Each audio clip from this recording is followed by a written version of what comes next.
요엘서 2장 28절부터 32절의 말씀 봉독하겠습니다.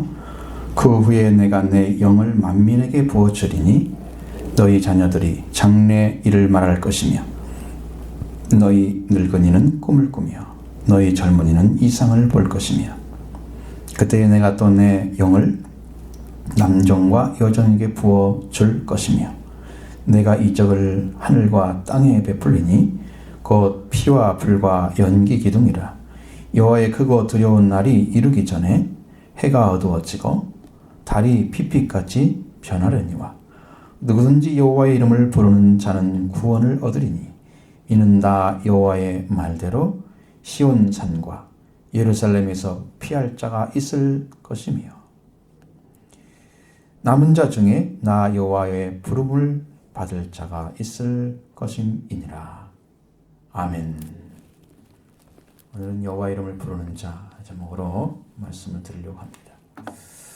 하나님께서 이 말씀을 전하라고 하십니다. 저한테 주신 말씀은 32절. 제가 다시 여쭈었습니다. 하나님 말씀 전해요? 그렇다는 거예요. 제가 이제 그 말씀을 준비하는데 이제 성경대로 읽으면 돼요. 문제가 아무것도 없어요. 그런데 여러분이 그 흐름을 정확하게 알지 못하면 거기에 왜 그 말씀하시는지를 모른단 말이죠. 그 성경 구절만 가지고 이야기하면 쉬운데 그것을 아셔야 하기 때문에 그걸 찾아내는 게 굉장히 힘든 거거든요. 흐름 가운데 아는 것, 그리고 지금 현재 우리가 어떻게 적용해야 되는가를 아는 것, 이게 중요한데 이 두 가지를 다 가지고 있어야 돼요. 여러분 성경이 있는 게 그래서 어려운 거잖아요. 여기서 왜 이렇게 말씀하시는 이게 그때는 어떻게 지금 들렸던 것인가 사람들에게. 이게 어려운 거죠. 그걸 찾아내야 지금 적용할 수 있는데. 그래서 제가 이제 요엘서를 준비하면서 굉장히 고생을 했습니다. 요엘서는 구약 성경에서 제1서에 들어가 있습니다. 히브리 성경으로 보면 제1서에 들어가 있고 소선지서 중에서 하나인데 히브리 원전에서는 율법서와 예언서와 제서 중에서 예언서 중에서 후기 예언서에 속하고 있습니다. 소예언서의 두 번째 위치에 있습니다. 소예언서는 호세아부터 시작해서 그 뒤로 전체를 다 합쳐가지고 12권이 나오는데 그것을 히브리 성경은 한 권으로 하고 있어요. 우리 성경은 12권 나눠놨잖아요. 그래서 성경수가 엄청 많아지고 구약 성경이 24권인데 우리는 39권으로 늘어났죠. 그게 나눠진 것 때문에 그렇게 된 것이죠. 요엘서는 한국 개정개혁판에는 3장으로 되어 있습니다. 그런데 히브리 원전에는 4장으로 되어 있습니다. 이것부터가 다르잖아요. 한국 개정개혁 성경의 2장 28절 32절까지가 히브리 성경에는 3장 1절부터 5절로 나와 있어요. 한 장이 늘어났죠. 여기 뒤 빼가지고. 그 다음에 3장 21절부터 21절까지가 4장 1절로 21절로 바뀌는 거예요. 그게 원래 히브리 성경에 나와 있는 것들이에요. 그런데 한국을 비롯한 게 근대역에 보면 다 구약 성경 마스라 텍스트를 72년 헬라어 성경으로 그 번역할 때 이 사람들 이걸 갖다가 바꿔버린 거예요. 그래서 3장으로 만들어 놓은 거예요. 이것을 따라서 우리 한국 성경도 3장으로 바꾸는 것입니다. 제가 원전을 들어가서 찾아보면 안 나와요, 이 절이요. 그런데 왜 그런가? 나중에 알고 보니까 28쪽 32절에는 3장으로 찾아야 되는데 2장 28절을 찾은 거야. 28장은 안 나와. 왜 이러지? 이상하다 했으니 그게 이제 이해가 됐습니다. 그렇게 바꿔놨습니다. 요엘서 기록자다. 그것은 맞습니다. 한 가지밖에 없어요. 부도의 아들이다. 예루살렘에 살았던 것처럼 쓰여져 있습니다. 그런데 이 사람은 무명의 선지자입니다. 아무도 몰라요. 그 사람이 누군지 몰라요. 분명히 선지자. 구약 시대 성경에서 사무엘 시대부터 느헤미야 시대까지 살펴보면 이 요엘이라는 사람이 10명 이상이 나옵니다. 그 중에 누굴까? 그 사람이 등장하는데 요 부두의 아들로서 요엘이라는 사람은 오늘 성경 1장 1절 거기에 딱 한 번밖에 안 나오는 거예요. 그러니까 구약 성경에서 이 사람이 활동했다는 얘기는 전혀 못 찾아내요. 그 요엘이 활동한 시대에 대해서 알 수 있는 언제 활동을 했길래 이 사람들이 이 사람이 언제 활동한 사람이길래 이걸 찾아내. 근데 이게 근거가 없으니까 다 추정하는 길밖에 없습니다. 요엘서 연대를 결정하는 데서는 학자들은 두 가지를 가지고 있습니다. 그것을 나눠보면 하나는 맨 처음에 기록된 예언서 중에서 첫 번째 기록일 것이다. 이렇게 생각하는 사람들이 있고요. 또 하나는 포로 후의 예언서 중에 최후의 것이다라고 얘기하는 사람이 있어요. 근데 이 사람들 다 얘기는 다 일목요연하게 나름대로 바르게 정의를 하고 있는데 그것을 하고 있다고 해서 다 옳은 게 아니에요. 우리가 연대를 판단하는데 아는 게 아주 중요한 판단의 기준은 뭐냐면 요엘서에 나오는 단어들이에요. 거기에 누구를 향해서 누가 어떤 일을 했는가를 찾아내면 거기에 맞는 사람들이 나오죠. 3장 6절부터 8절 내용이 유다를 공격했던 블레셋에 대한 보복할 것을 예언으로 보고 있습니다. 그래서 블레셋이 유다를 공격할 때는 여호람 왕 때예요. 그러면 주전 848년부터 841년 사이입니다. 그리고 유다가 블레셋에게 보복한 때는 우시야 왕 때입니다.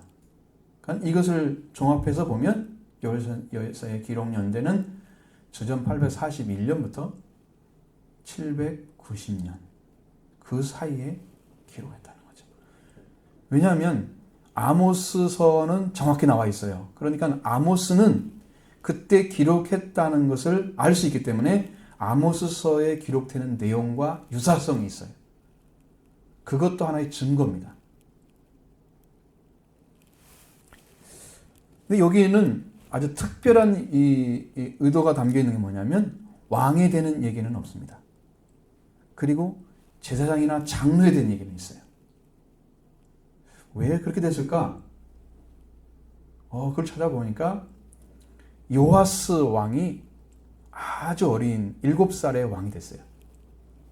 근데 거기에 그 사람을 섭정했던 왕이 아닌 제사장이 여호야다라는 분이 있습니다. 여호야다가 섭정을 했어요. 그러면 섭정 왕이 진짜 왕을 역할을 했던 거죠. 그러니까 왕에 대한 책망을 할 수가 없어요.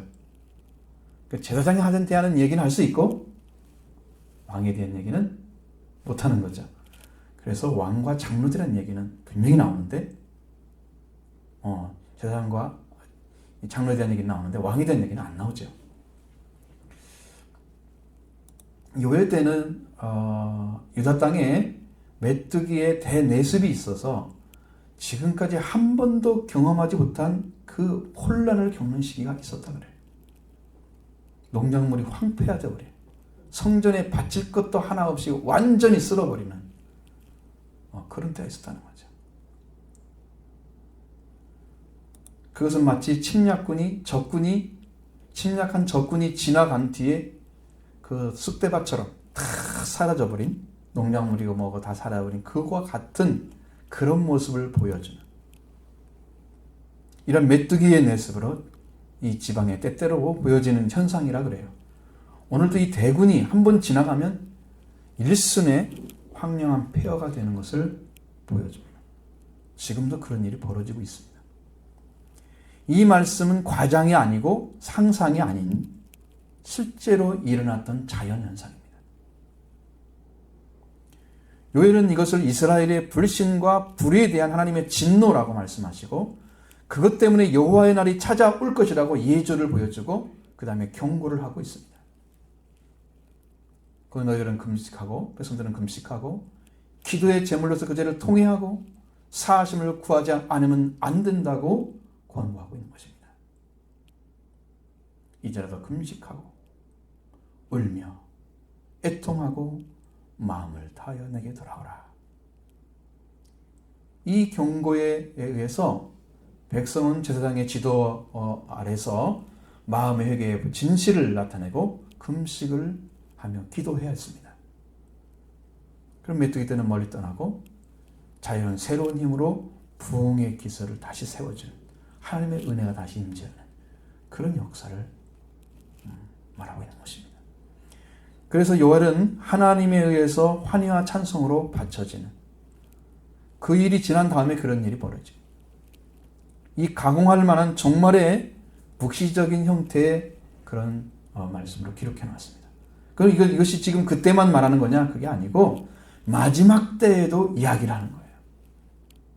마지막 때 이게 올 거라는 거죠. 요엘서 같은. 우리가 이제 묵시란 말을 사용하잖아요. 그러니까 묵시란 말은 기독교에서는 이렇게 사용합니다. 하나님이 계시를 통해서 그의 뜻이나 진리를 알게 해줌. 이것이 묵시입니다. 그래서 지금 여기는 예언서기 때문에 묵시적이죠. 자, 그런 일이 벌어진 다음에 하나님의 영이 부어진다. 성령이 부어진다.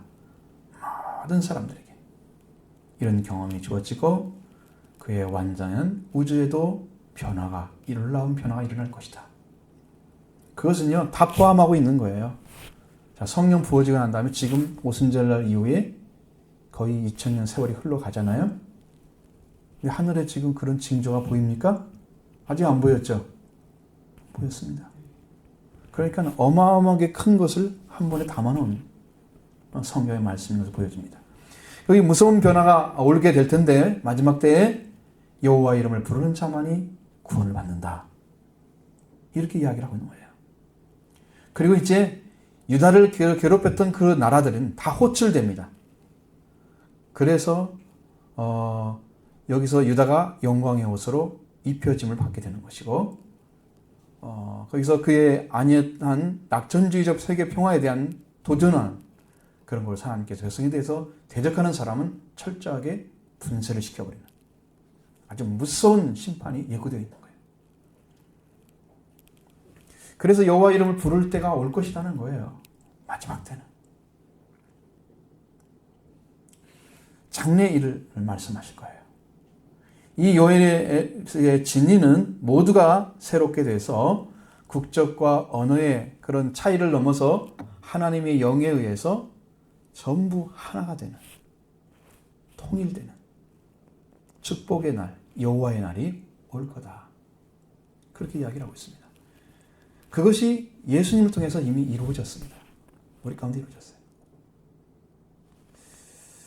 베드로는 오순절 설교를 통해서 거기에 보면 오순절 사도행전 2장 28절부터 32절에 이 본서의 말씀을 가지고 가서 사도행전 2장 14절에 인용을 하고 있습니다.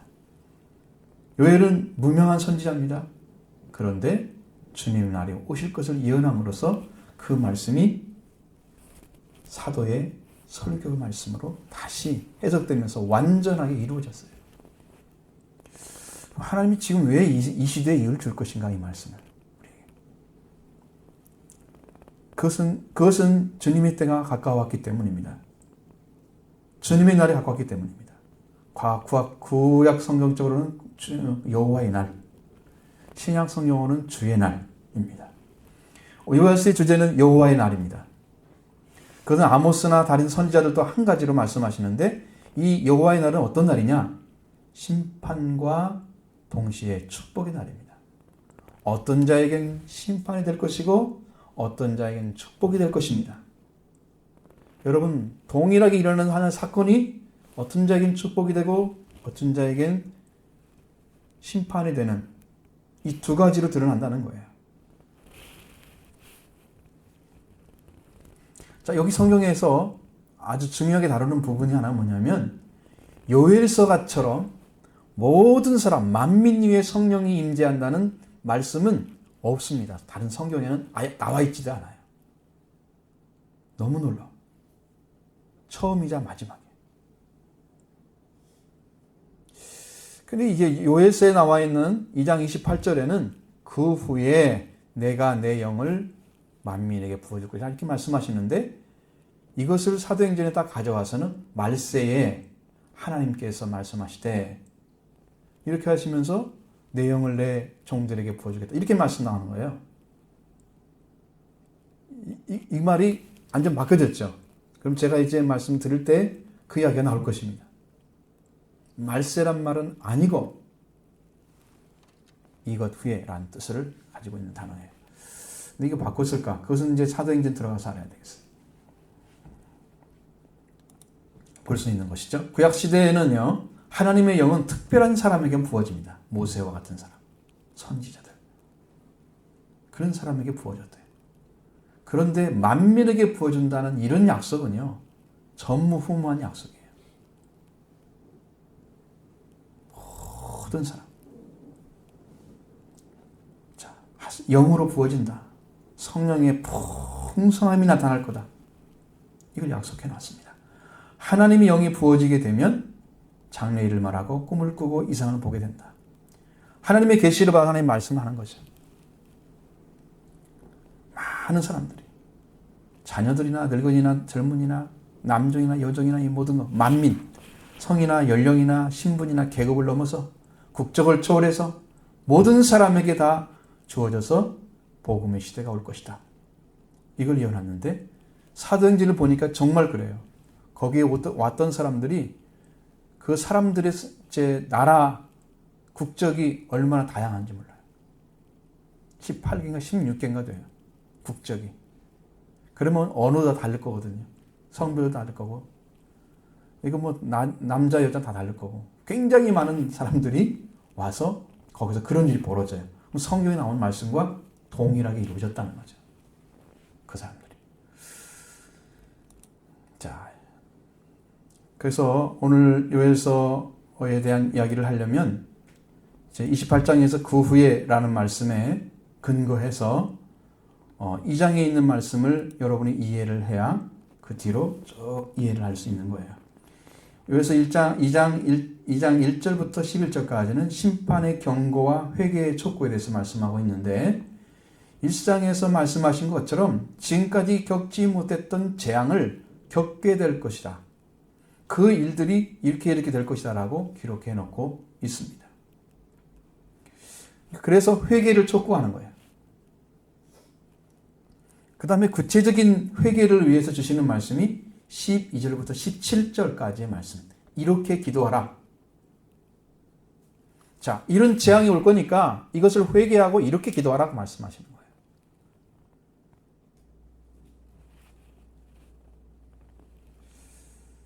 그리고 금식하며 울리며 애통하고 마음을 다하여 여호와 하나님께로 돌아가는 회개.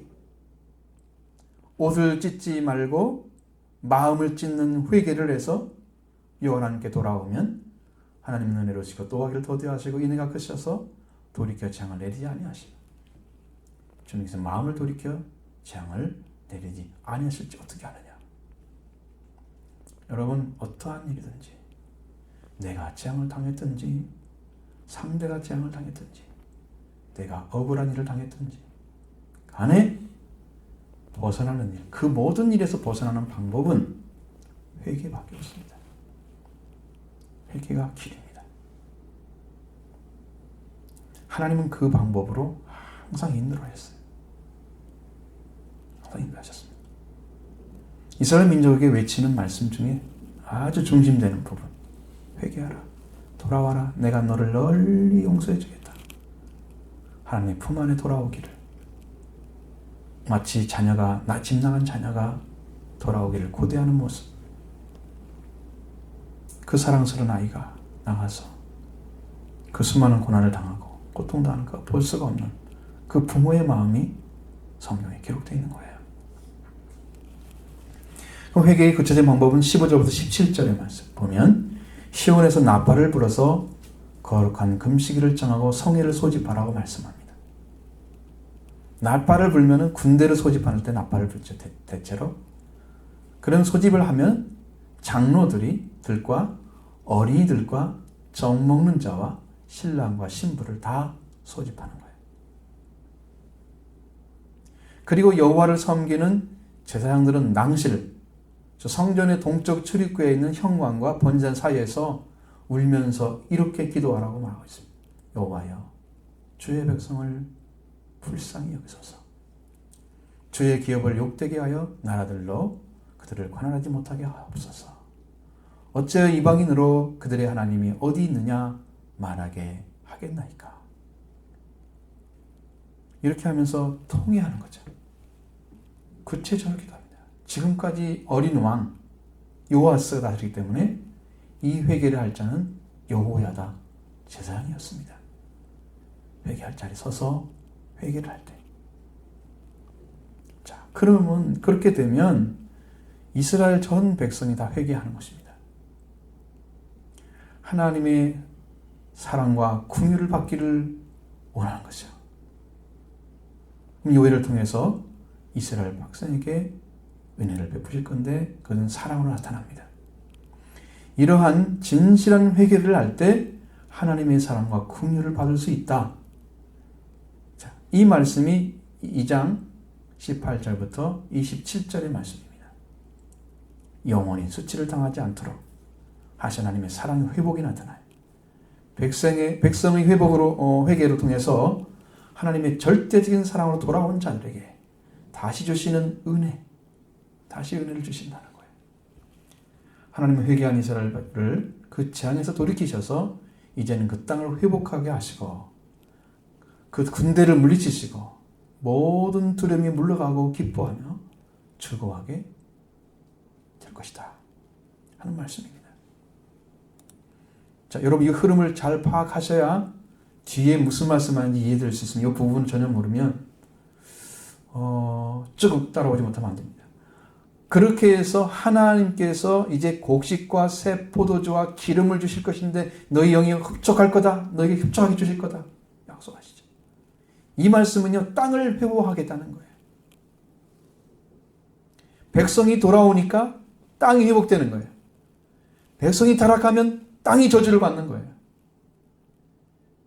아담이 타락하니까 땅이 저주를 받았습니다. 아담의 회개를 하고 돌아와야 하나님이 땅을 회복시킵니다. 이스라엘 백성이 지금 회개하고 돌아와서 금식 선포하고 이렇게 용서해달라고 구체적으로 기도하고 그 다음에 땅을 회복시키겠다는 거예요. 곡식과 새 포도주와 기름을 넘치도록 주겠다는 거예요. 이건 영적 의미에서는요, 하나님께 돌아오면 여러분의 삶을 하나님이 풍족하게 채워주는 은혜를 주시는 거예요. 그 은혜를 받은 자 위에 성령을 부으시는 거예요. 저는 그걸 알았습니다. 그게 뭔지 알았습니다. 그 경험을 시킨 거예요, 저는. 전에 살았던 삶을 돌이켜보니까 하나님이 그런 방식으로 인도했어요. 요엘서는 여러분이 회개하고 들어가는 길을 가르쳐주는 겁니다. 여러분이 먼저 돌아오셔야 땅이 회복합니다. 여러분이 사는 곳이 다 아름답게 하나님이 직접 지도하시는 거룩하고 존귀한 땅이 되는 거예요. 그래서 풍족한 은혜를 주시죠. 다른 민족에게 땅에 짓밟혀서 황폐하게 된 일을 다시 안 주겠다는 거예요. 그 일을 거두겠다고 말씀하십니다. 그래서 북쪽 군대를 너희에게 떠나게 해서 메마르고 적막한 땅으로 쫓아낼 것이다. 그 위에 군대는 북으로 보내고 그 앞에 부대는 서해로 들어가게 할 것이다. 그렇게 되면 상한 냄새가 나서 악취가 올 것이다. 이는 큰 일을 여호와께서 행하기 때문이라고 말씀하시죠. 여러분 메뚜기 떼를 다 데려가서 딴 데 갖다 놓으면 메뚜기들이 어떻게 해요? 먹을 것이 없으면 죽잖아요. 바다로 들어가면 바다에 어마어마한 수 없는 메뚜기가 빠져서 냄새가 나죠. 그렇죠? 냄새가 나는 거예요. 하나님이 큰 일을 행하셨기 때문이다. 재앙을 성취하도록 썼던 그 메뚜기 떼들을 다 제거해버리면 다시는 재앙을 주지 않겠다. 약속해 주시는 거예요. 땅이 즐거워하고 기뻐할 것은, 짐승들이 두려워할 말 것은 뭐냐? 하나님께서 큰 일을 하시고 들에 싹이 나게 하시고 나무가 열매를 맺게 하시고 무화과와 포도나무가 다시 힘을 내고 싹을 나기 시작하기 때문에 하나님이 그 땅을 다시 회복시키는 이 일이 있은 다음에 성령을 주시는 거예요. 이게 길이에요. 이게 길입니다. 하나님이 창조하신 세계가 가장 아름다운 세계로 회복되어 가고 있는 것입니다. 그래서 우리는 하나님을 기뻐하고 또 즐거워합니다. 이 예언이 이루어져야 그 후에 성령을 부으신다는 거예요. 다시 말합니다. 15절에서 시온의 나팔을 불어서 백성들을 모아서 하나님께 회개하라고 하셨습니다. 그리고 또다시 23절은 이제는 회개하여 하나님과 관계가 회복되어 있는 자들은 기뻐하고 즐거워하는 자리에 서 있는 자. 그들을 뭐라고 불렀어요? 시온의 자녀들이라고 불렀습니다. 이 시온의 자녀들은 살 길이 있는 거예요. 마지막 때가 돼서 멸망의 시간이 돼도 그들은 피할 자가 있을 것이다. 그 중에서 시온에 있는 자들 피할 자가 있을 것이다. 예루살렘에 있는 자들 피할 자가 있을 것이다. 이렇게 회복된 자들을 의미하고 있는 것입니다. 28절, 32절에 나온 말씀이 바로 그걸 말하는 거예요. 시온의 자녀들아 하나님 여호와로 기뻐하고 즐거워하라. 그가 너희를 위하여 피를 내리시되 이른 비를 적당하게 해주시리니 이른 비와 늦은 비가 예전과 같을 것이라고 말씀하셨습니다. 약속해 주시는 것입니다. 이스라엘 땅에는요, 이 비가 정상적으로 와야 양식을 먹습니다. 이거 없이는 다 죽죠. 피해가 심합니다. 그래서 모든 식물들이 자라고 먹기에 부족함이 없도록 하나님께서 부어주실 것을 약속해 주셨습니다. 이른 비와 늦은 비를 예전과 같이 내리심으로 인해서 마당에는 밀이 가득하고 독에는 새포도주와 기름이 넘치는 은혜를 약속하고 계십니다. 여러분 하나님께 돌아온 증거가 뭡니까? 여러분의 삶을 직접 하나님이 개입하셔서 들어오셔서 풍족함을 주는 거예요. 풍족함. 하나님께 돌아온 증거입니다. 삶을 주관하시는 하나님의 어떤 일을 통해서 어떻게 인도하시는 것을 그것을 알도록 해주셨어요. 저는 그걸 많이 경험했습니다. 하나님 직접 와서 일을 하시죠. 하나님이 일하신 걸 보면 참 너무 재밌습니다. 기쁘고 감사하고. 하나님 나를 위해서 일하시는구나. 나는 주님의 일을 하죠. 주님은 내 일을 하십니다. 그렇게 됐어요. 이게 바로 이런 역사가 일어날 것을 지금 약속해 주는 거예요. 하나님이 전에 보냈던 군대가 먹었던 횟수대로 다시 갚아주겠다. 얼마나 고통스럽겠습니까? 메뚜기와 느치와 황충과 파충류가 먹은 횟수대로 다시 갚아줄 것을 약속해 주셨습니다. 그리고 회개한 자, 시온의 자들에게는 다시 넘치는 은혜를 베풀어 주실 것을 약속해 준 것입니다. 너희는 풍족히 먹고 놀라운 일을 행하신 여호와 너희 하나님 이름을 찬송할 것이다. 여러분, 풍성히 은혜를 입은 자가 찬송합니다. 은혜가 없는데 억지로 찬송하면서 흥도 꽈서 자기 흥에 취해가지고 찬양하는 게 그게 찬양인 줄 알고 지금 그런 게 유행이잖아요. 은혜를 넘치도록 받아봐야 여러분 입에서 저절로 나오죠. 그냥 찬양하는 말이. 하나님을 찬양합니다. 기뻐합니다. 감사가 저절로 넘치죠. 하나님은 그걸 지금 주기를 여러분에게 바라고 계시는 거예요. 여러분 받으십시오. 받는 자가 되길 바랍니다. 받아야 뭔가 나중에 이루어지는 거예요. 받으면 하나님께 드릴 수가 있어요. 찬송할 수가 있어요. 풍족히 먹고 놀라운 하시는 너희 하나님 여호와 이름을 찬송할 것이다. 여러분 우리가 먹고 마셔야 하나님 것을 먹고 마셔야 찬송합니다. 우리에게 주신 양식도 이거 하나님 주신 거야. 하나님 주신 거 알면은 찬송합니다. 음식을 통해서도 내 육신을 보호하신 하나님을 찬송합니다. 용양식은 말할 것도 없죠. 자, 먹고 놀라운 일을 하신 여호와를 찬송하는 그 풍족함, 하나님의 은혜를 입은 자들의 입에서 나오는 거예요.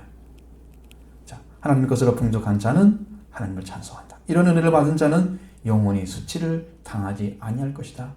여기는 미래형입니다. 그렇게 되면 그런다는 거예요. 미래가. 수치를 당하지 않을 것이다.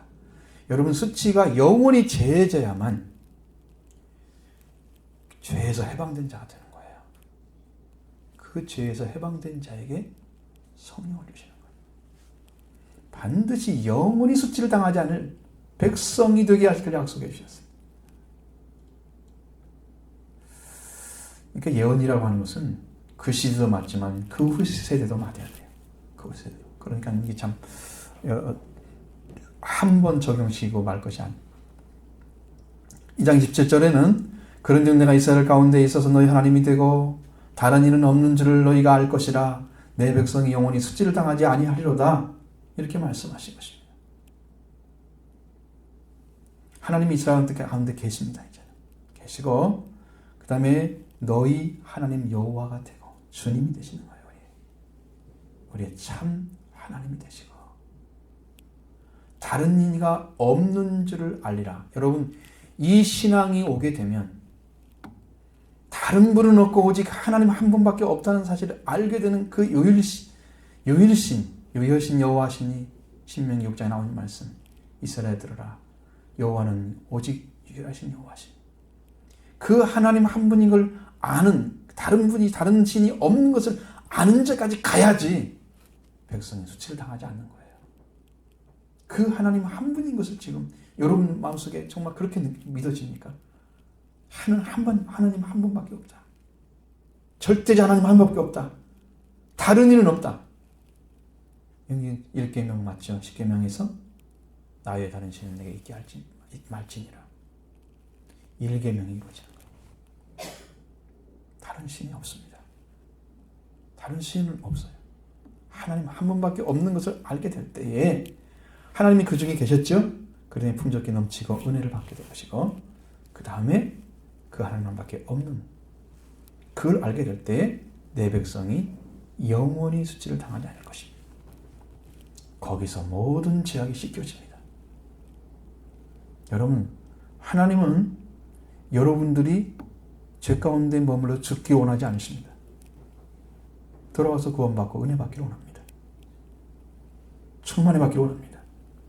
하나님은 그 가운데 계시고 그래서 우리가 그 하나님이 우리 하나님 되시고 하나님을 정말 알게 되고 온전히 하나님의 자녀가 된 자들 이들이 하나님의 백성인데 이들에게는 수치를 영원히 당하지 않도록 굴러가게 하시는 거예요. 수치가 영원히 굴러가시는 이 예언된 말씀 후에 무엇이 주어지느냐? 바로 28절 말씀입니다. 내 영을 만민에게 부어주겠다. 약속하시는 거예요. 여기까지 따라오셨어야 돼요. 처음부터. 이 자리에 서면 이제 성령 받는 것을 이제 알게 되죠.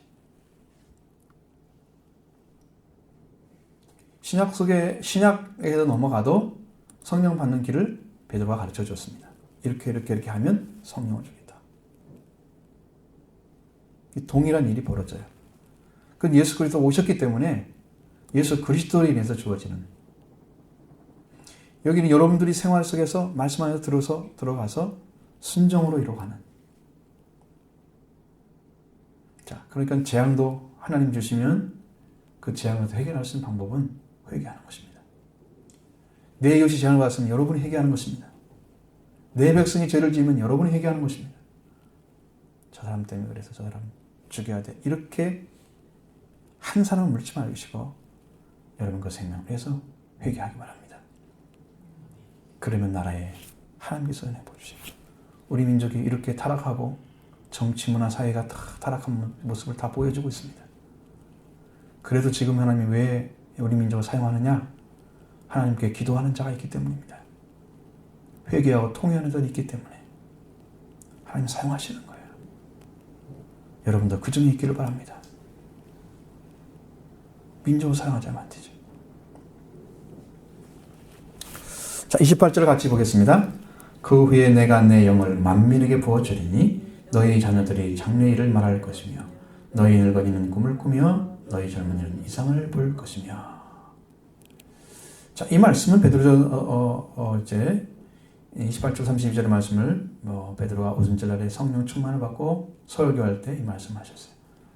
사도행전 2장 16절 내에서 이는 곧 요엘 선지자 요엘을 통하여 하신 말씀이니 일러스되 이렇게 하면서 21절까지 그 말씀이 대부분이 요엘서 2장 28절 32절의 말씀을 거의 다 가지고 왔어요. 요엘의 말씀이 지금 이루어졌다는 거예요. 지금 성령이 부어지고 있는 그 순간이 오순절이 지금 그 성령 약속하신 성령이 이루어지는 시간이에요. 약속의 말씀. 성령 충만을 주시는데 만민에게 주실 것이라고 요엘을 통해 약속해 놨습니다. 28절 9절에도 그 후에 내가 내 영을 만민에게 부어주리 이렇게 냈습니다. 이 그 후에라는 말은요, 아레이켄입니다. 원어로 보면 아레이켄. 이 문자적으로는 이것 후에 이렇게 번역해야 됩니다. After this, after this. 이것 후에. 이것 후에가 뭡니까? 재앙의 자리에서 회개하고 돌아와서 풍족한 은혜를 누리는 자리. 영혼의 수치가 가려진 자리. 그죠? 시온의 자녀들. 그 자들을 말하는 거예요. 그렇게 된 자리. 그 후에 이것이 있었던 후에 이 일이 있은 후에 이게 될 것이다. 그 말씀입니다. 하나님으로 기뻐하고 즐거워하는 자리. 하나님을 찬송하는 자들.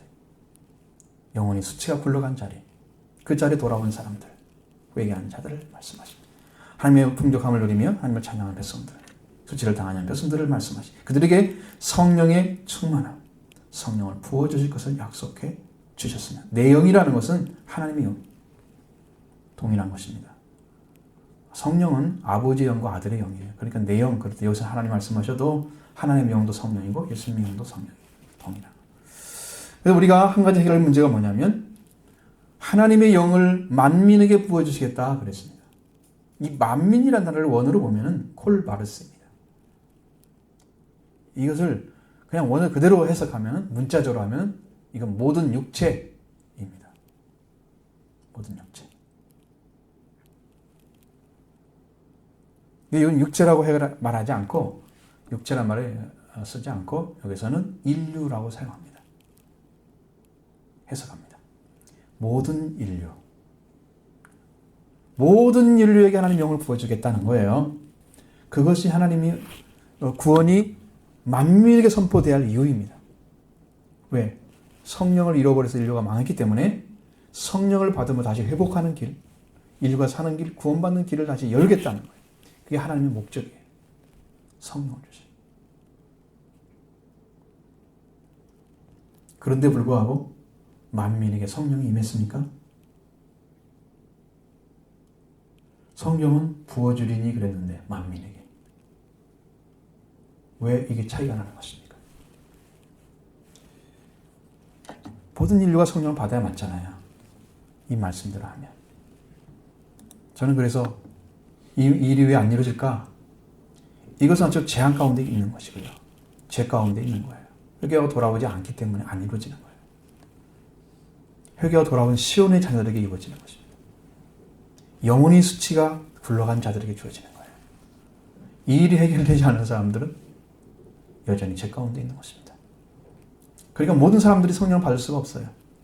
악령은 역사할 수 있지만 성령은 거룩하게 돌아온 자들만 주시기 때문에 그걸 받을 수가 없는 거예요. 그럼 여러분, 나는 어느 자리에 성령을 보셔야 됩니다. 나를 봐야 돼요. 이 말은 모든 인류를 구원하기 위해서 하나님이 주신 목적이다. 성령은. 모든 일을 구원하게 주신 하나님의 목적이 성령을 주심에 있다. 다 함께 하나님 주신 목적과 그 비전을 향해 달려가게 하시고 마침내 온 인류에게 성령의 충만함, 성령의 부으심을 통해서 모든 만민이 마침내 구원을 받게 되는 그 길로 나아가게 하시는 그 시작점이 바로 오순절이었습니다. 오순절을 이루어졌어요, 그것이. 그런데 성령은 얼마큼 주느냐? 부어준다 그랬죠. 히브리어는 에쉬포크의 미래형인 샤파크입니다. 샤파크. 이것은 얼마큼 부어주냐면 성령을 대대적으로 부어주겠다 그래요. 대대적으로. 아주 강한 표현입니다. 많은 사람들에게 대대적으로 부어주겠다는 거예요. 하나님의 영을 그의 백성에게 쏟아 부으리라는 놀라운 약속입니다. 이건 그리스도의 속죄가 와야 돼요. 부어지는 거예요. 약속은 다 되어 있습니다. 이것은 하나님께서 인간의 마음과 삶과 환경 가운데 놀라운 많은 변화를 가져와서 그의 은혜의 영을 아낌없이 내려주겠다 약속하신 것입니다. 그렇기 때문에 성령을 받아야만 우리의 마음과 생활과 모든 것들이 다 바뀌어지는 거예요.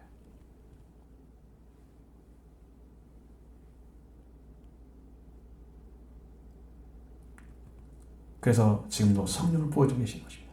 약속하신 말씀대로.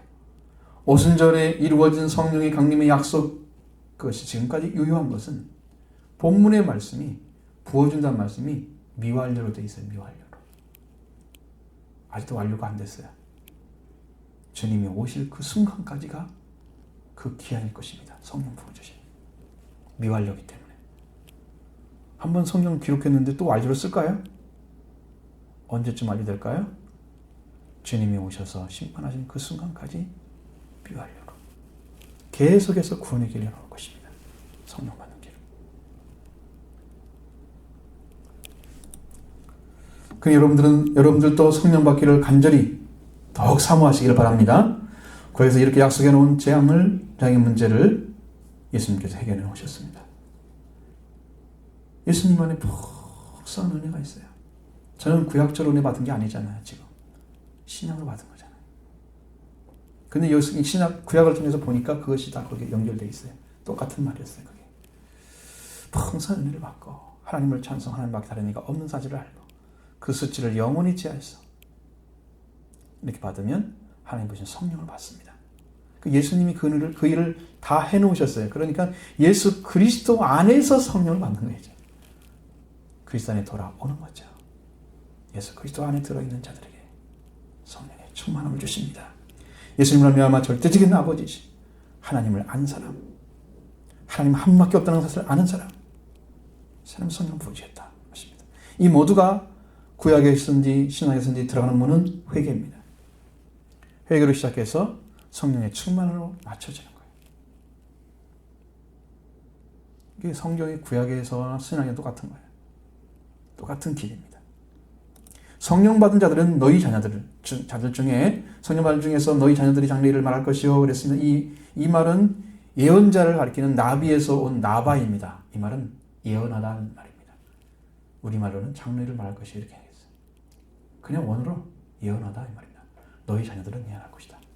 신약이 정확히 번역한 거예요. 하나님의 말씀을 받아서 전해주는 것이 예언하는 거예요. 예언의 은사와 같은가? 그것은 여기서는 말씀드릴 수는 없는 거예요. 왜냐하면 성령이 오시면 은사로도 주시기도 하고 때로는 세워서 선지자처럼 세워서 그걸 계속 주시기 때문에 어느 위치에 세움받은 자일 수도 있고 성령의 은사로 받아서 성령 은사를 통해 사용한 사람이 있고 그러니까 그 차이는 우리가 이 사람은 그거다 아니다 말할 수가 없죠. 본인은 알 것입니다. 하나님이 사용하시는 방식. 너희 늙은이들은 꿈을 꾸리라. 이렇게 하니까요. 젊은 사람과 늙은 사람이 다른 걸 받는 것처럼 생각해요. 이것은 모든 사람에게 뭘 주겠다는 약속이 지금 말씀을 하시기 위해서 지금 하는 거예요. 노인 양반도 예언할 수 있습니다. 늙은이는 꿈만 꿔야 되나요? 그거 아니에요. 성경을 여러분 그렇게 좁게 해석하면 안 돼요. 모든 자를 다 이렇게 설명해 주려고 얘기하는 거예요. 이 드림이라는 것은 여러분 보이지 않게 잠잘 때 꾸는 꿈만 얘기하는 거 그것이 아니에요. 그런 꿈이 아니고 하나님 주신 말씀으로 인해서 가져진 꿈을 얘기하는 거예요. 하나님 나라를 가리키는 것입니다. 그 꿈은 비전이 똑같아요. 성령 받은 자들은 늙은이나 젊은이나 같아요. 하나님 나라를 이야기하고 하나님 나라를 꿈꾸고 하나님 나라의 비전을 사모합니다. 너희 젊은이들은 이상을 볼 것이다. 환상을 본다는 뜻입니다.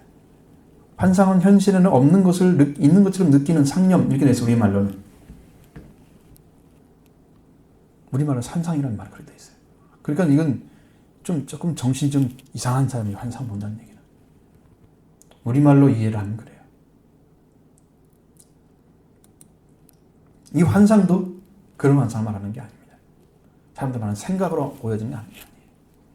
여러분 실제가 와 있기 때문에 성령으로 말미암아 주시는 거예요.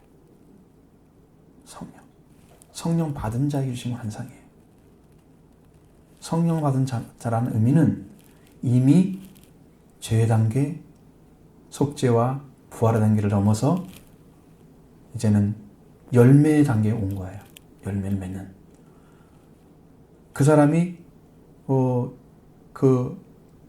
밑에 있는, 저 밑에 있는 잠자면서 꿈꾸거나 그런 거, 엑스타시가 와가지고 갑자기 임해서 이상한 말을 하거나 그런 식으로 이제 신앙생활을 하는 게 아니에요. 이 은혜에 들어가면 이 은혜 속에서 하나님 주시는 성령을 받은 사람의 그 위치는, 그러니까 이게 예언적인 은사의 차원이 아니고 이것은 예언하는 자처럼 하는 거예요. 말씀하고 말씀 받은 자가 얘기하는 거고, 꿈을 꾼 자가 얘기하는 거고, 환상을 본 자가 얘기하는 거예요. 그 하나님의 영적인 깊이를 가지고 말씀하고 있는 거예요. 그래서 성령을 받게 되면 어떤 일이 벌어지느냐? 같은 목적, 같은 마음, 같은 뜻이 돼요. 하나로 걸어가게 되는 것입니다. 이게 묶어버리는 거예요. 성령 받은 자들은요, 그의 마음이 달라요. 그래서 하나님의 일이 잘 되면 기뻐하고, 다른 사람을 통해서 하나님 일이 더 크게 되면 더 기뻐하고, 하나님 일이 잘 되면 너무 기뻐하고, 하나님이 이런 기적을 베풀었다, 은혜를 베풀었다 그러면 기뻐하고, 아유, 나한테는 왜 안 준대? 비교하면서, 아이고, 저 사람 좀 안 됐으면 좋겠네. 이렇게 사돈이 노를 사니까 배가 아프다. 그런 식의 마음은 안 생기는 거죠. 네? 같은 건데, 이걸 하나님이 이 사람 통해서 하려고 하는 것도 있고, 나를 통해서 하는 게 따로 있잖아요. 그죠? 그러니까 거기에 대해서 그런 상관이 있는 게 아니야. 우리는 똑같은 목적을 가지고, 같은 뜻을 위해서 달려가는 자.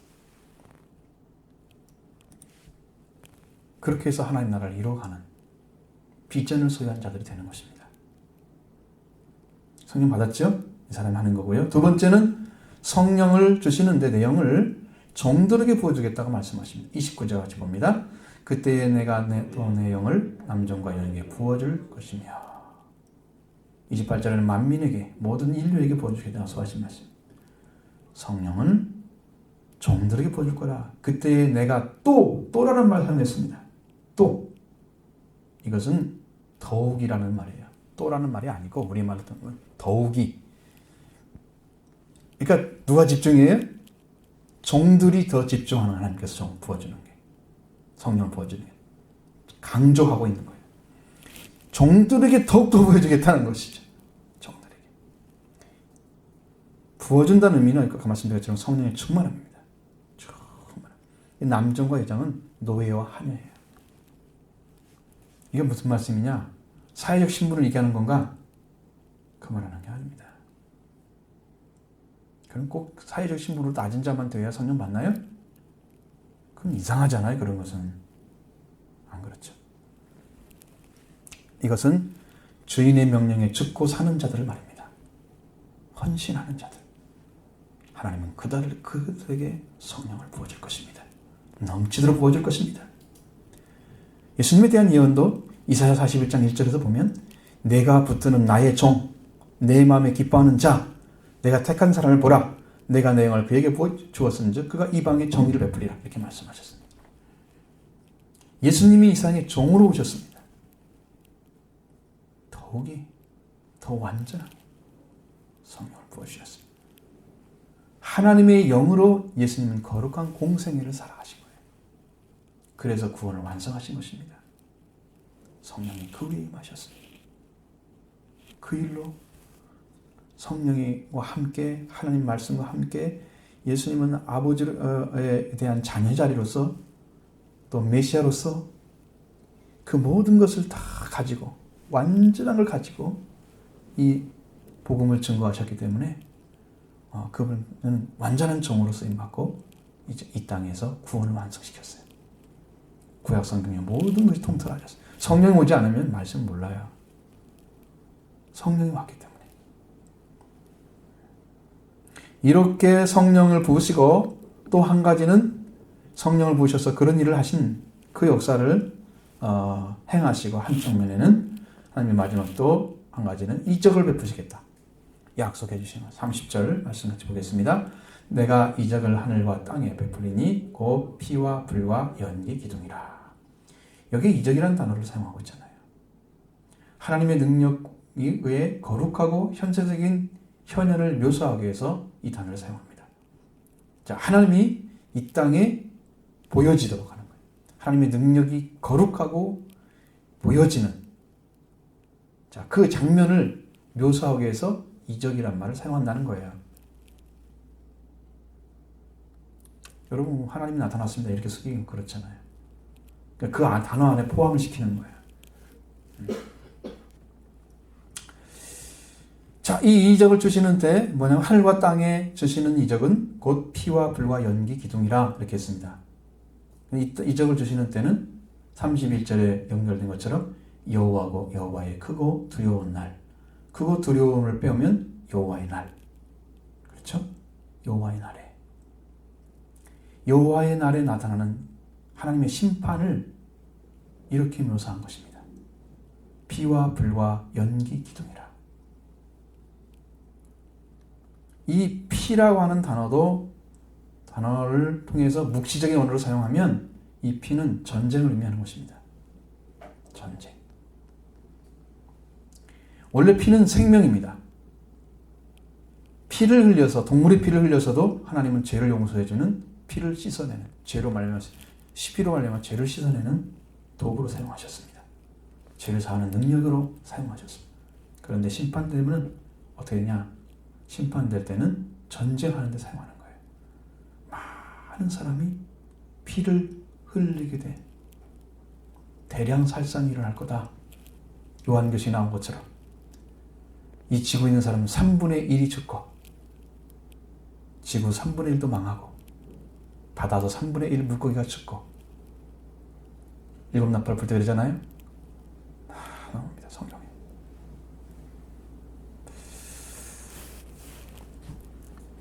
대량 살상이 있을 것이라는 거예요. 지금 지구가 망해가는 그 순간, 불은 하나님의 계시나 하나님께로 인간이 접근하는 것에서 사용하는 그런 단어입니다. 불은 하나님의 오심, 또 사람이 하나님께로 가는 것, 이 두 가지인데 그때 사용하는 거예요. 하나님 오셨을 때도 불로 임하시는 것이 나오죠. 또 사람이 하나님께 갈 때도 제사를 통해서 불을 드리잖아요. 불을 태워서 드리잖아요.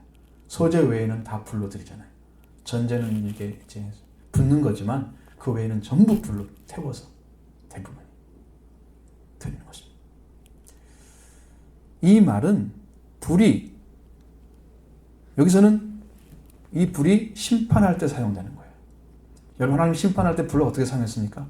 에덴 동산에서 생명나무 길을 불칼이 지키잖아요. 불을 달아가지고 그룹들이 심판입니다. 사람이 생명나무를 접근해서 못 따먹으면 영원히 죽는 거예요. 생명나무 길이 열려져야 사는 거예요, 우리가. 그 생명나무 길이 막혀졌어요. 심판이기 때문에. 소돔과 고모라를 멸망할 때 어떻게 했습니까? 유황과 불로 태워버렸습니다. 불은 이렇게 두 가지로 산탄됐어요. 그리고 여기는 심판입니다. 요한계시록 18장에 보면 2절에서 하반절에 보면 큰 성 바벨론이요, 귀신의 처소와 각종 더러운 용이 모이는 곳과 각종 더럽고 가증한 새들이 모이는 곳이 되었도다. 그렇게 말씀하시면서 8절부터 10절의 말씀에 보면은 거기에 바벨론이 불에 살라지리니 나옵니다. 그 바벨론은 거기서 뭐냐면은 세상을 가리키는 것입니다. 인류 최초의 나라가 바벨론이에요. 성경에 의하면. 그러니까 나라, 세상 나라를 상징하는 나라로서 바벨론을 사용하는데 그 바벨론이 다 불타버릴 거라는 거예요. 불에 살라지니. 심판하시는 주 하나님이 강하신 자이십니다. 그가 함께 음행하고 사치하던 왕들, 땅의 왕들이 그가 불타는 연기를 보고 위하여 울고 가슴을 찌며 그의 고통을 무서워하여 멀리 서서 화이토다 큰 성 견고한 성 바벨론이여 한 시간에 내 심판이 이르렀도다. 이렇게 하면서 심판을 예고하는, 불이 심판을 예고하는 것입니다. 피도 심판이죠. 전쟁이죠. 하나님의 심판으로 불타오르는 거예요. 하나님의 강하신 그 심판이, 강하신 자가 하나님의 강하신 힘을 나타내시는 큰 성 바벨론이 불에 살라질 것입니다. 그 불타는 연기를 보게 될 것입니다. 여러분, 이렇게 되면 불이 나면 그 다음에 뭐가 나오나요? 불 다음에는 불이 타올라서 연기 기둥이 올라왔죠. 너무 당연한 거 아니에요? 연기 기둥은 설명할 필요 없죠. 그렇습니다. 그렇게 되는 거예요. 하나님의 심판이 올 거라는 거예요. 그럼 그때 되면 그렇게 되는데, 그러면 그때는 어떻게 할 건가? 이걸 알아야죠. 그럼 이로 인해서 31절 말씀이 이루어집니다. 같이 보죠. 여호와의 크고 두려운 날이 이르기 전에 해가 어두워지고 달이 핏빛같이 변하려니와. 자, 여호와가 크고 두려운 날이 이르기 전입니다. 지금 이루어졌습니까? 아직 안 이루어졌어요. 그 날이 오게 되면 이제 다 끝나버리는 거예요. 끝나는 순간이죠. 여호와의 크고 두려운 날 그 자체. 그 날이 이루기 전에 이 일이 다 이루어지는 거죠. 해가 어두워지는 것은 두 가지 과정이 가능합니다. 한 가지는 해 자체가 발광을 않는 거예요. 그러면 달도 빛을 안 비치겠죠. 당연히 햇빛을 받아서 밝아지니까. 그렇습니다. 해가 발광하는 힘을 잃어버리는 것입니다. 하나님의 해를 꺼트릴까요? 그것은 성경에 그런 말은 없습니다. 그러니까 두 번째 가능은 뭐냐면 우리가 보고 있는 시야가 가려서 햇빛도 어두워지고 달빛은 핏빛같이 파랗게 보이는, 그건 가능합니다. 이 전쟁 때문에, 하나님의 심판 때문에, 엄청난 재앙 때문에 온 그것이 우리 이 하나님께서 창세기 1장 11절 이하에서 말씀하시는 넷째 날에 큰 광명 작은 광명은 땅을 지키고 땅을 보호하고 식물을 살리는 역할을 하도록 말씀하셨는데, 그것이 우리 인간의 죄로 말미암아 온 재앙, 심판 때문에 그게 다 가려버리는 거예요. 세상에 살 수 있는 세상일까요? 아닐까요? 살 수 없는 세상이 되는 것입니다. 이렇게 될 것입니다. 앞으로 여러분 될 거예요. 성경은 거짓을 하지 않기 때문에. 지구의 환경이 급작히 나빠져가지고 피와 불과 연기 기둥 때문에 땅에 조지는 이적이 하늘에 해와 달이 가리는 거예요. 그 연기 기둥 때문에 쫙 가려가지고 해가 어두워져 달이 핏빛으로 변할 것이다. 이건 여호와의 크고 두려운 날이 임하기 전에 이루어질 일이다. 그때 살 길이 뭐냐 이거예요. 그때가 되면 살 길이 뭐냐는 거예요. 그 말씀이 바로 32절에 기록되어 있는 것입니다. 그래서 하나님이 32절을 강조하셨어요. 저한테. 빨리 너희들은 여호와 이름을 부르라 명령하신 거예요. 여러분 여호와 이름 부르시기 바랍니다. 32절 같이 부릅니다.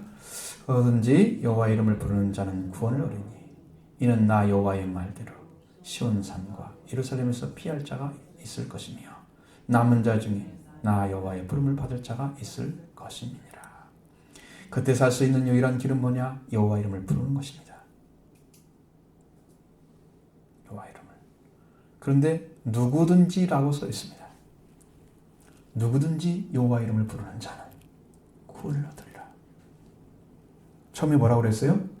만민에게 성령을 주신다고 그랬죠. 하나님의 구원도 역시나 누구든지에게 다 부르는데, 그런데 다른 신을 부르면 안 돼요. 다른 신, 다른 어떤 존재도 우리를 구원할 수가 없습니다. 오직 여호와 하나님 한 분만이 구원할 수 있어요. 그래서 그 이름을 부르는 것입니다.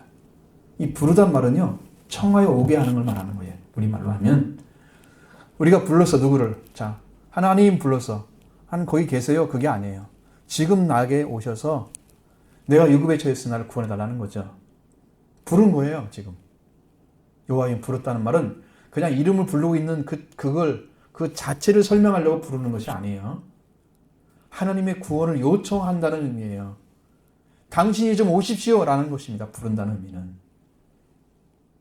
그렇게 하나님을 필요로 하는, 진짜 필요로 하는, 진실하게 필요로 한 사람에게 구원을 주실 것입니다. 그 죽음의 순간, 여호와의 크고 두려운 날이 오기 전에, 그 전에 그 일을 해야 돼요. 그 전에 여호와의 크고 두려운 날이 딱 와서 끝나버리면 그때는 여호와 이름을 부를 때가 지나갑니다. 다섯 자녀들이 기름을 준비하라고 할 때 했어야지. 미른 다섯 자녀들은 왜 불이 꺼졌어요? 그 전에는 왜 불이 잘 켜져 있다가 신랑이 더디 오니까 꺼져요.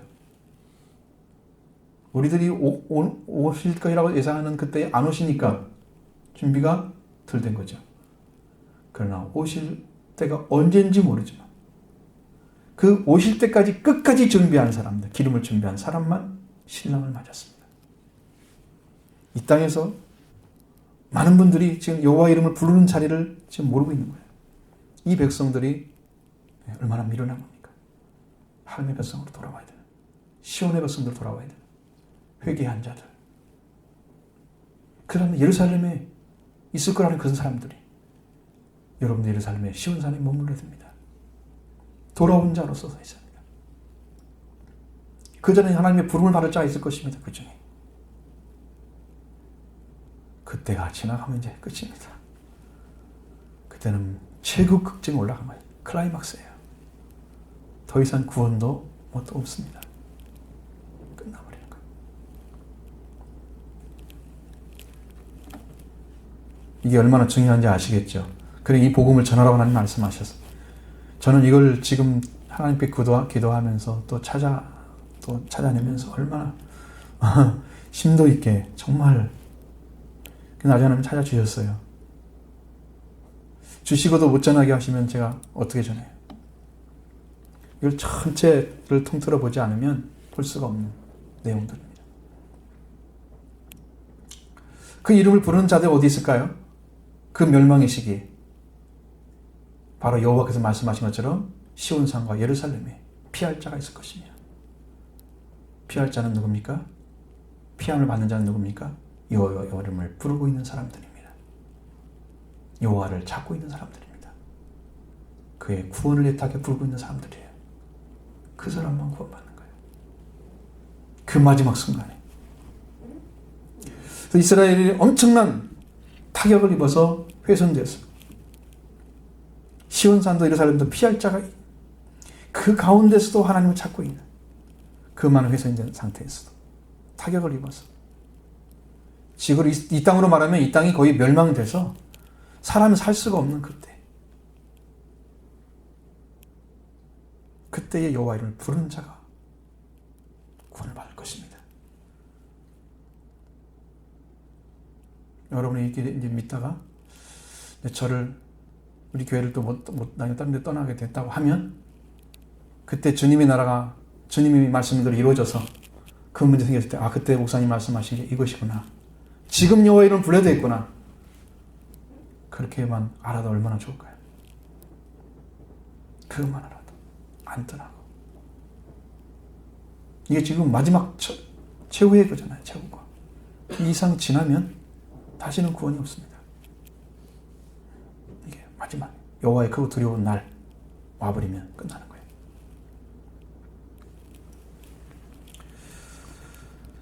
자, 유다가 바벨론의 포로가 됐습니다.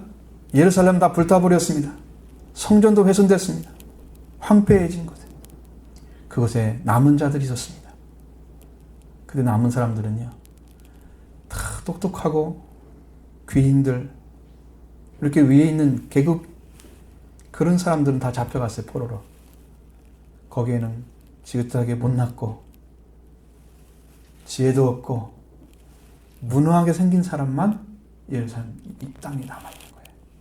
그 땅에 놔뒀어요. 그렇게 구약성경에 보면. 자, 여러분 쓸모가 없다고 생각하는 사람들이 그 남은 자 중에서 여호와의 이름을 불러서 구원받을, 하나님의 부름을 받을 자가 있을 거라는 거예요. 오늘 이럴 때가 오게 되면 하나님께서 자신을 부른 자를 구원해 줬다고 하시는 약속입니다. 결정적으로 하나님만이 우리를 구원해 줄 수 있다는 말씀이죠.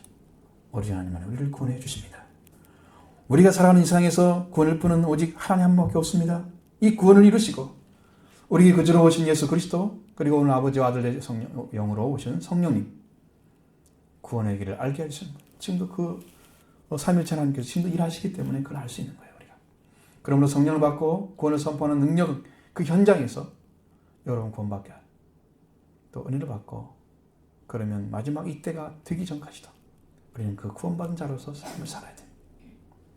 하늘과 땅에 이적이 있어서 비와 불과 연기 기둥으로 멸망받는 그 시점까지 인류를 구원하신 하나님의 역사가 계속될 거라는 거예요. 그때까지 이름을 부르는 자는 구원을 받게 될 것이라는 거죠. 이스라엘부터 시작해서 거기 남은 자들, 시온산에 남은 자들, 시온산은 성전이 있는 것을 의미하는 거니까 성전을 중심으로, 오늘날은 교회를 중심으로, 하나님의 교회를 중심으로 하나님 나라를 위해서 하나님께 쓰임받고자 붙어있는 사람들, 그 사람들이 여호와 이름을 부르고 있는 사람들이 끝까지 가시기 바랍니다. 정도에 머물면 시작 안 한 거와 똑같이 취급하십니다. 하나님께서. 옛날에는 내가 막년에 신앙이 이랬는데 이거 가지고 하나님이 옛날에 잘했으면 너 구원받으실게, 이거 안 하십니다. 지키는 자, 끝까지 말씀을 지키는 자, 인내하는 자, 영혼을 얻으리라. 끝까지 가야 봐야 돼. 끝까지 가봐야 되는 거예요. 구원은 어느 순간에 이루어지는 게 아니에요. 이미 구원받았으면 여러분 그 은혜를 계속 유지하기 위해서 기도하고 삶을 계속 살아가야 돼요. 3-4-3 계속 하셔야 됩니다. 구원받았으면 더 잘해야 돼요. 왜? 그걸 지켜가지 않으면 옛날 받은 거 하나님이 지켜주지 않는다니까. 지금이 문제라니까. 지금 너 그렇게 구원받은 거 어디다 놨어? 그거 지켜왔느냐라고 묻는 거예요. 구원의 길은 그렇게 되어 있는 것입니다.